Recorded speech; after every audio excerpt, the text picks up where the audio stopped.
ಕರ್ನಾಟಕ ಪ್ರವಾಸೋದ್ಯಮ ಇಲಾಖೆಯಿಂದ ಕೇರಳದ ಪ್ರವಾಸಕ್ಕೆ ಆಹ್ವಾನ ವಿಚಾರ ಭಾರೀ ಸದ್ದಾಗ್ತಿರುವಂತ ಈ ಸಮಯದಲ್ಲಿ ಈ ಕುರಿತಾಗಿ ಬಿಜೆಪಿ ನಾಯಕರು ಈ ಕುರಿತಾಗಿ ನೋಡಿ ನಮ್ಮ ಕರ್ನಾಟಕದ ಪ್ರವಾಸೋದ್ಯಮ ಇಲಾಖೆ ನೆರೆ ರಾಜ್ಯದ ಕೇರಳದ ಪ್ರವಾಸಕ್ಕೆ ಹೋಗುವಂತೆ ಜಾಹೀರಾತನ್ನು ಕೊಡ್ತಾ ಇದೆ ಅನ್ನೋದು ಸಿಟಿ ರವಿ ಅವರ ಏನು ವಿಚಾರ ಆಗಿತ್ತು.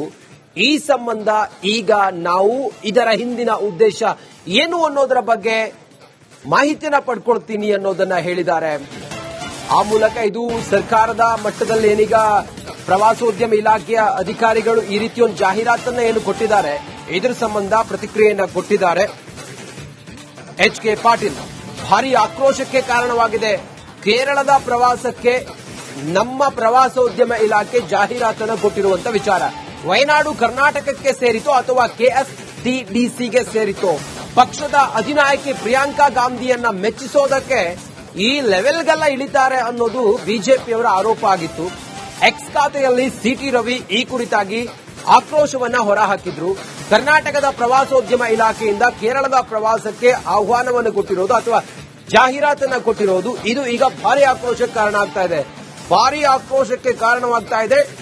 ಸಿಟಿ ರವಿ ಅವರು ಇದೇ ನಿಟ್ಟಿನಲ್ಲಿ ಒಂದು ಟ್ವೀಟ್ ಮಾಡಿದ್ದಾರೆ ನೋಡಿ. ಕರ್ನಾಟಕದಲ್ಲಿ ಪ್ರವಾಸೋದ್ಯಮ ಅಭಿವೃದ್ಧಿಪಡಿಸಬೇಕಾದ ಕೆಎಸ್ಟಿಡಿಸಿ ವಯನಾಡಿಗೆ ಕನ್ನಡಿಗರನ್ನ ಕರೆಯುತ್ತಿದೆ. ವಯನಾಡು ಕರ್ನಾಟಕಕ್ಕೆ ಸೇರಿತೆ ಅಥವಾ ಕೆಎಸ್ಟಿಡಿಸಿ ಕೇರಳದ್ದಾಯಿತೆ? ತಮ್ಮ ಪಕ್ಷದ ನಾಯಕರನ್ನ ಮೆಚ್ಚಿಸೋದಕ್ಕೆ ಈ ರೀತಿಯಾಗಿ ಜಾಹೀರಾತುಗಳನ್ನ ಕೊಟ್ಟಿರೋದು ಎಷ್ಟು ಸರಿ ಅಂತೇಳಿ ಬಿಜೆಪಿ ಎಂಎಲ್ಸಿ ಸಿಟಿ ರವಿ ಅವರು ತಮ್ಮ ಎಕ್ಸ್ ಖಾತೆಯಲ್ಲಿ ಸೋಷಿಯಲ್ ಮೀಡಿಯಾದಲ್ಲಿ ಇಂಥದ್ದೊಂದು ಪೋಸ್ಟ್ ಹಾಕಿದ್ದಾರೆ. ವಯನಾಡು ಬಗ್ಗೆ ಕೆಎಸ್ಟಿಡಿಸಿ ಪ್ರಚಾರದ ವಿಚಾರ ಪ್ರವಾಸೋದ್ಯಮ ಇಲಾಖೆ ಎಚ್.ಕೆ. ಪಾಟೀಲ್ ಅವರಿಗೆ ಬರ್ತದೆ. ಪ್ರವಾಸೋದ್ಯಮ ಇಲಾಖೆ ಅದರ ಬಗ್ಗೆ ಅವರಿಗೆ ಮಾಹಿತಿಯನ್ನ ಕೇಳಿ, ಪೊಲೀಸ್ ಇಲಾಖೆಗೆ ಅದು ಬರೋದಿಲ್ಲ. ಗೃಹ ಸಚಿವ ಡಾಕ್ಟರ್ ಜಿ ಪರಮೇಶ್ವರ್ ಅವರು ಪ್ರತಿಕ್ರಿಯೆ ಕೊಟ್ಟಿದ್ದಾರೆ. ನನ್ನ ಇಲಾಖೆಗೆ ಸಂಬಂಧಪಟ್ಟಾಗ ಏನೇ ಇದ್ರೂ ಕೂಡ ನನ್ನೇ ಕೇಳಿ. ಎಚ್.ಕೆ. ಪಾಟೀಲ್ ಅವರಿಗೆ ಪ್ರವಾಸೋದ್ಯಮ ಇಲಾಖೆ ಬರುತ್ತೆ, ಹಾಗಾಗಿ ಎಚ್.ಕೆ. ಪಾಟೀಲ್ ಅವರನ್ನೇ ಕೇಳಿ.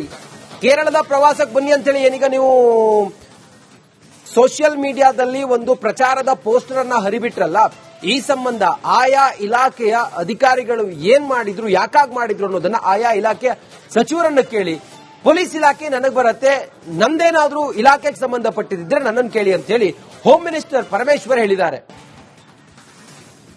ಇನ್ನು ಈ ಕುರಿತಾಗಿ ನಮ್ಮ ಜೊತೆಯಲ್ಲಿ ಸಿಟಿ ರವಿ ಅವರು, ಬಿಜೆಪಿ ಎಂಎಲ್ಸಿ ಸಿಟಿ ರವಿ ಅವರೇ ಈಗ ದೂರವಾಣಿ ಸಂಪರ್ಕದಲ್ಲಿದ್ದಾರೆ.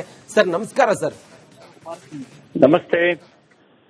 ಕೇರಳದ ಪ್ರವಾಸಕ್ಕೆ ಬನ್ನಿ ಅಂತ ಹೇಳಿ ಕರ್ನಾಟಕದ ಪ್ರವಾಸೋದ್ಯಮ ಇಲಾಖೆ ಜಾಹೀರಾತು ಕೊಡುತ್ತೆ ಅಂತ ಹೇಳಿದ್ರೆ ಇದ್ರ ಉದ್ದೇಶ ಏನಾಗಿದೆ ಸರ್ ತಮ್ಮ ಪ್ರಕಾರ? ಇಲ್ಲಿ ಕರ್ನಾಟಕದ ಪ್ರಶ್ನೆ ಇದೆ. ನಮ್ಮ ಕರ್ನಾಟಕದ ಜನರ ತೆರಿಗೆ ಹಣದಲ್ಲಿ ಪ್ರವಾಸೋದ್ಯಮ ಇಲಾಖೆಗೂ ಹಣ ಬರೋದು. ಹೌದು. ಹಾಗಾಗಿ ಅವರು ಪ್ರವಾಸೋದ್ಯಮ ಇಲಾಖೆ ಅವ್ರ ವಯನಾಡಿಗೆ ಬನ್ನಿ ಅಂತ ಕರೆಯೋಕೆ ಇವರಿಗೆ ಅಧಿಕಾರ ಕೊಟ್ಟವ್ರು ಯಾರು? ಯಾಕೆ ಕರಿತಾ ಇದ್ದಾರೆ? ಕರ್ನಾಟಕದಲ್ಲಿ ಹಂಪಿಗೆ ಬನ್ನಿ ಅಂತ ಯಾಕೆ ಕರಿಬಾರ್ದು ಇವರು? ಮತ್ತೆ ಕೆಎಸ್ಟಿಡಿಸಿ ಅಂದ್ರೆ Karnataka state tourism development corporation. ನಾವು ಇಲ್ಲಿ ಪ್ರಮೋಟ್ ಮಾಡ್ಬೇಕಾಗಿರೋದು ಕರ್ನಾಟಕದ ಪ್ರವಾಸೋದ್ಯಮ ಸ್ಥಳಗಳನ್ನ. ಅವ್ರು ಹೇಳಿ ದತ್ತಪೀಠಕ್ಕೆ ಬನ್ನಿ, ಮುಳ್ಳಯ್ಯನಗಿರಿಗೆ ಬನ್ನಿ, ಮುತ್ತೋಡಿಗೆ ಬನ್ನಿ, ಕುದುರೆಮುಖಕ್ಕೆ ಬನ್ನಿ ಅಂತ ಕರಿಬೇಕು.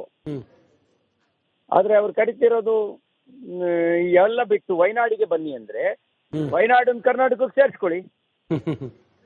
ನಿಮಗೆ ನಿಮ್ಮ ರಾಜಕೀಯ ಗುಲಾಮಗಿರಿ ಮಾಡುವ ಅನಿವಾರ್ಯತೆ ಇದ್ರೆ ಹೋಗಿ ಅವರ ಬೆಳಗ್ಗೆ ಎದ್ದು ಗುಡ್ ಮಾರ್ನಿಂಗ್ ಗುಡ್ ನೈಟ್ ಅಂತ ಹೇಳಿ ಜೀತ ಮಾಡಿ ಅವ್ರ ಮನೇಲಿ. ಆದ್ರೆ ಕರ್ನಾಟಕದ ಜನರ ತೆರಿಗೆ ಹಣವನ್ನ ನೀವು ವಯನಾಡಿಗೆ ಬನ್ನಿ ಅಂತ ಕರೆಯಕ್ಕೆ ಯಾಕೆ ಉಪಯೋಗಿಸ್ತೀರಿ? ಯಾಕೆ ಕರ್ನಾಟಕದ ಜನ ವಯನಾಡಿನಲ್ಲಿ ಆನೆ ತುಳಿತದಿಂದ ಸತ್ತಾಗ ನೀವು ಇಲ್ಲಿಂದ ಪರಿಹಾರ ಕೊಟ್ರಿ, ನಿಮ್ಮನ್ನ ಪ್ರಶ್ನೆ ಮಾಡ್ಲಿಲ್ಲ ಅಂತನಾ? ಕೇಳಿದ್ರೆ ಹೇಳಿದ್ರೆ ಅದು ಕರ್ನಾಟಕದ ಆನೆ ಅಂತ. ನನಗೆ ಅಲ್ಲಿವರೆಗೂ ಗೊತ್ತಿರ್ಲಿಲ್ಲ ಕರ್ನಾಟಕದ ಆನೆ ವಯನಾಡಿಗೆ ಹೋಗಿದೆ ಅನ್ನೋದು ನನಗೇನು ಗೊತ್ತಿರ್ಲಿಲ್ಲ. ಅಂದ್ರೆ ಆ ರೀತಿ ಸಬೂಬು ಹೇಳಿದ್ರು. ಅವತ್ತೇ ಜನ ಪ್ರಶ್ನಿಸಿದ್ರೆ ನಿಮ್ಮ ರಾಜಕೀಯ ಗುಲಾಮಗಿರಿಗೆ ಕರ್ನಾಟಕದ ಜನರ ತೆರಿಗೆ ಹಣವನ್ನ ದುರ್ಬಳಕೆ ಮಾಡಬೇಡಿ. ಒಂದು ವಿಚಾರ ಸಿಟಿ ರವಿ ಅವರೇ, ಯಾಕೆ ಪದೇ ಪದೇ ಕರ್ನಾಟಕ ಸರ್ಕಾರ ಕೇರಳವನ್ನ ಮೆಚ್ಚಿಸುವಂತ ಕೆಲಸ ಮಾಡುತ್ತೆ? ಕೇರಳವನ್ನ ಮೆಚ್ಚಿಸೋದಲ್ಲ, ಇವರ ರಾಜಕೀಯ ನಾಯಕರನ್ನ ಮೆಚ್ಚಿಸೋದಕ್ಕೆ ಗುಲಾಮಗಿರಿ ಕೆಲಸ ಮಾಡ್ತಿರೋದು ಇವರು. ಇವ್ರು ಮಾಡ್ತಿರೋದು ಗುಲಾಮಗಿರಿಯ ಕೆಲಸ. ಹೇಗೆ ಯಾರ ಗುಲಾಮರಾಗಿ ಇವರು ಕೆಲಸ ಮಾಡ್ತಿದ್ದಾರೆ ಸಿಟಿ ರವಿ ಅವರೇ? ಇವ್ರ ಪಕ್ಷದ ನಾಯಕರುಗಳು ರಾಹುಲ್ ಗಾಂಧಿ, ಪ್ರಿಯಾಂಕಾ ಗಾಂಧಿ ಮೆಚ್ಚೋದಕ್ಕೆ ಅವರ ಗುಲಾಮರಾಗಿ ಕೆಲಸ ಮಾಡ್ತಾ ಇದ್ದಾರೆ. ಇಲ್ಲದೆ ಇದ್ರೆ ಇವ್ರ ಗುಲಾಮಗಿರಿ ಕೆಲಸ ಮಾಡಬೇಕು ಅಂದ್ರೆ ನಿಮ್ಮ ಮನೆ ದುಡ್ಡು ಖರ್ಚು ಮಾಡಿ. ಕರ್ನಾಟಕದ ಜನರ ತೆರಿಗೆ ಹಣವನ್ನು ಯಾಕೆ ಖರ್ಚು ಮಾಡ್ತೀರಿ? ನಿಮ್ ಮನೆ ದುಡ್ಡು ತಗೊಂಡೋಗಿ. ನಿಮ್ಗೇನು ಯಾರಿಗೇನು BPL ಹೋಲ್ಡರ್ಸ್ ಅಲ್ಲ, ನೀವ್ಯಾರುವೆ ನೀವ್ಯಾರು BPL ಹೋಲ್ಡರ್ಸ್ ಅಲ್ಲ. ನೀವ್ ಹಂಗೆ ಮಾಡ್ಬೇಕು ಅಂದ್ರೆ ಕರ್ನಾಟಕ ಜನರ ದುಡ್ಡೇನ ಯಾಕೆ ಕೊಡ್ತೀರಿ? ಹಿಂದೆ ಫ್ಲಡ್ ಎಫೆಕ್ಟ್ ಆದಾಗ ಕೊಟ್ರಿ ಮಾನವೀಯ ನೆರವು, ಒಪ್ಕೊಳ್ಳೋಣ. ಸಿಟಿ ರವಿ ಅವರೇ, ಇದು ಸಚಿವರ ಗಮನಕ್ಕೆ ಬಾರದೆ ಈ ಜಾಹೀರಾತನ್ನ ಅಧಿಕಾರಿಗಳು ಕೊಟ್ರು ಅಂತ ತಮ್ಗನ್ಸುತ್ತಾ? ಅಧಿಕಾರಿಗಳಿಗೆ ಕೇಳಬೇಕು, ನಿಮಗೆ ಅಧಿಕಾರ ಕೊಟ್ಟವ್ರು ಯಾರು ಅಂತ. ಕರ್ನಾಟಕದ ಒಳಗೆ ವಯನಾಡು ಬರುತ್ತೋ ಬರಲ್ವೋ ಅನ್ನುವಂತ ಯೋಗ್ಯತೆ ಇಲ್ಲದೆ ಇರುವಂತ ಅಧಿಕಾರಿಗಳಿದ್ರೆ ಇನ್ನು ಈ ಸರ್ಕಾರ ಏನ್ ಹೇಳ್ಬೇಕು? ರೆಸ್ಪಾನ್ಸಿಬಿಲಿಟಿ ಯಾರ್ದು? ರೆಸ್ಪಾನ್ಸಿಬಿಲಿಟಿ ಸರ್ಕಾರದ ರೆಸ್ಪಾನ್ಸಿಬಿಲಿಟಿ. ನಾನು ಗೃಹ ಸಚಿವರು ಹೇಳಿಕೆ ನೋಡಿದೆ. ಗೃಹ ಸಚಿವರು ಇದು ನನ್ನ ವ್ಯಾಪ್ತಿಗೆ ಬರಲ್ಲ, ನಿಮ್ ಇಲಾಖೆ ವ್ಯಾಪ್ತಿಗೆ ಬರಲ್ಲ ಸ್ವಾಮಿ. ನೀವ್ ಹೇಳಿ, ವಯನಾಡು ಕರ್ನಾಟಕದ ಒಳಗಿದೆಯೋ ಇಲ್ವೋ? ಮತ್ತೆ ಕರ್ನಾಟಕದ ಜನರ ತೆರಿಗೆ ಹಣವನ್ನ ವಯನಾಡಿನ ಪ್ರವಾಸೋದ್ಯಮಕ್ಕೆ ಪ್ರಮೋಷನ್ ಕೊಡ್ಲಿಕ್ಕೆ ಬಳಕೆ ಮಾಡೋದು ಸರಿನೋ ತಪ್ಪು ಅಂತ ಹೇಳ್ಬೋದಲ್ಲ? ನಿಮ್ ಇಲಾಖೆ ವ್ಯಾಪ್ತಿಗೆ ಬರದೇ ಇರ್ಬೋದು, ಆದ್ರೆ ಇದು ಸರಿನೋ ತಪ್ಪು ಅನ್ನೋದು ಹೇಳ್ಬೇಕಲ್ಲ. ಕೇರಳ ಪ್ರವಾಸೋದ್ಯಮ ಇಲಾಖೆಗೆ ಏನಾದ್ರೂ ಅತಿ ಹೆಚ್ಚಿನ ಹಣದ ಹರಿವು ಬಂದ್ರೆ ಪ್ರವಾಸದಿಂದ ಕರ್ನಾಟಕಕ್ಕೆ ಏನ್ ಕೊಡ್ತಾರ ಅವರು? ಕರ್ನಾಟಕದ ಅಭಿವೃದ್ಧಿಗೆ ಏನಾದ್ರೂ ಕಾರ್ಯಕ್ರಮಗಳನ್ನು ರೂಪಿಸ್ತಾರ? ಇನ್ನು ವಯನಾಡು ದುರಂತ ಆದಾಗ ಮನೆ ಕಟ್ಟಿ ಕೊಟ್ಟರು ಕೊಡ್ಲಿ, ಕರ್ನಾಟಕಕ್ಕೆ ಅಂತ ಹಸಿವು 1000 ಇದೆ ಸರ್. ಮುಖ್ಯಮಂತ್ರಿಗಳನ್ನೇ ಕೇಳ್ಬೇಕು. ಮುಖ್ಯಮಂತ್ರಿಗಳೇ ಈಗ ಕೇರಳ ಪ್ರವಾಸೋದ್ಯಮದಲ್ಲಿ ಎಷ್ಟು ಪಾಲ್ ಕರ್ನಾಟಕಕ್ಕೆ ಕೊಡ್ತಾ ಇದ್ದಾರೆ ಅಂತ ಕೇಳ್ಬೇಕು. ಮುಖ್ಯಮಂತ್ರಿಗಳೇ ಹೇಳ್ಬೇಕು. ಆಗ ಊಟ ಮಾಡ್ಕೊಳ್ತಾರ ಅದೆಲ್ಲ ಮುಖ್ಯಮಂತ್ರಿಗಳಿಗೆ ಗೊತ್ತಿಲ್ಲ ಅಂತೀರಾ ಸರ್? ಗೊತ್ತಿಲ್ಲದೆ ಇರೋ ಸ್ಥಿತಿಗೆ ಬಂದ್ರೆ ಅದು ಕೂಡ ರಾಜ್ಯದ ದುರ್ದೈವ ಅಲ್ಲ. ಫ್ಲಡ್ ಆದಾಗ 10 ಕೋಟಿ ಕೊಟ್ಟರಲ್ಲ ಸರ್, ಅದು ಗೊತ್ತಿಲ್ಲ ಅಂತೀರಾ? ಈಗ ಫ್ಲಡ್ ಆದಾಗ ಮಾನವೀಯ ನೆರವು ಅಂತ ಹೇಳ್ತಾರೆ ಅಂತ ಅನ್ಕೊಳ್ಳಿ, ಒಪ್ಕೊಳ್ಳೋಣ. ಇದನ್ನ ಯಾವ ನೆರವು ಅಂತ ಹೇಳ್ತಾರೆ? ಇದು ಗುಲಾಮಗಿರಿಯ ಕಾರಣಕ್ಕೆ ಕೊಡ್ತಿರ್ತಕ್ಕಂಥ ಹಣ. ಇದು ಗುಲಾಮಗಿರಿಯ ಪ್ರಕಟೀಕರಣ. ಓಕೆ, ರಾಜಕೀಯ ಗುಲಾಮಗಿರಿಯ ಪ್ರಕಟೀಕರಣ ಇದು. Okay, thank you so much CT Ravi ಅವರೇ, ರಿಪಬ್ಲಿಕ್ ಕನ್ನಡದ ಜೊತೆಗೆ ತಾವಿಷ್ಟೊತ್ತು ಮಾತಾಡಿದ್ದಕ್ಕೆ.